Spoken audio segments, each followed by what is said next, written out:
Pa dobro, mi smo se pribrojavali ove utakmice sami time što je neka tradicija taka kakva je, znači da je Borac zadnjih, ne znam, 3-4 godine stalno slavio ili skoro stalno slavio.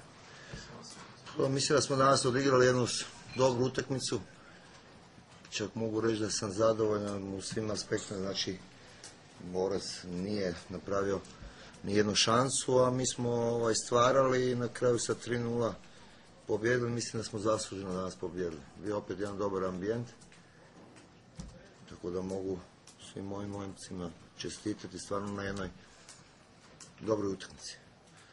Nego moram biti zadovoljan sa cijelom ekipom.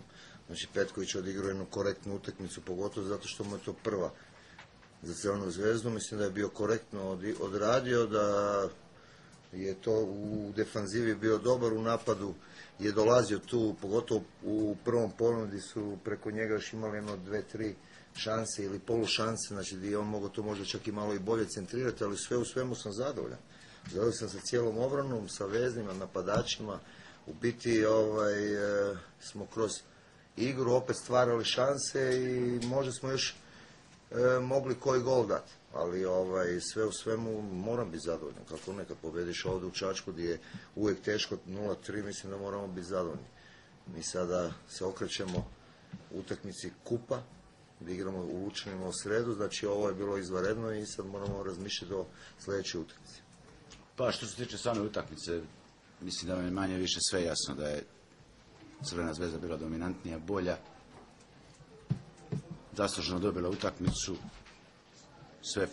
svi fudbalski elementi su bili na njenoj strani i meni nije toliko ni žao zbog poraza koliko zbog nemoći koju smo danas prikazali, nezainteresovanosti grupe igrača, letargije koja se uvukla u ekipu i to su oni problemi koji nas čekaju, koje moramo rešavati pre sljedeće utakmice protiv protivnika koji su otprilike po kvalitetu ravni nama.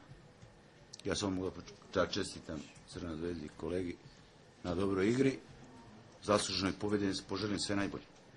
A mi se okrećemo našim problemima kojih evidentno imamo u ekipi puno, tako da ni malo laka sezona nas ne očekuje. Ova nedelja bio bi mnogo teško, zašto imamo sada dva gostovanja koje je teško, ali dobimo i prekina ovaj tradicija koja ima ovdje.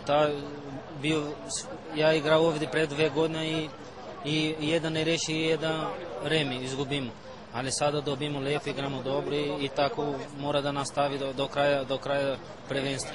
I to je šta oni traži, šta je trener traži, da mi igramo i da dajmo gol. Mi hoćemo to i radimo na to. Moja prva utakmica, novi debi u Zvezdi. Jako sam srećan što smo pobedili Borac, prashodno što, kao što je sama rekla, druga tradicija, već 6 godina nismo dobili, tako da ja sam presrećan. Zadovoljan sam svojom igrom ekipe, mislim da ako nastavimo ovako da ćemo ostvariti željeni cilj. Pa naravno smo spremni, Zvezda mora da bude spremna, lepa šansa za nas da vežemo 3 pobjede, to je 4 pobjede za redom i da nastavimo kolosekom koji treba da idemo. Zvezda mora da pobeđuje i nadam se da će tako da i nastaviti. Za sad nema zamjerki za strane šefa, tako da vidjet ćemo, za sad je sve kako treba.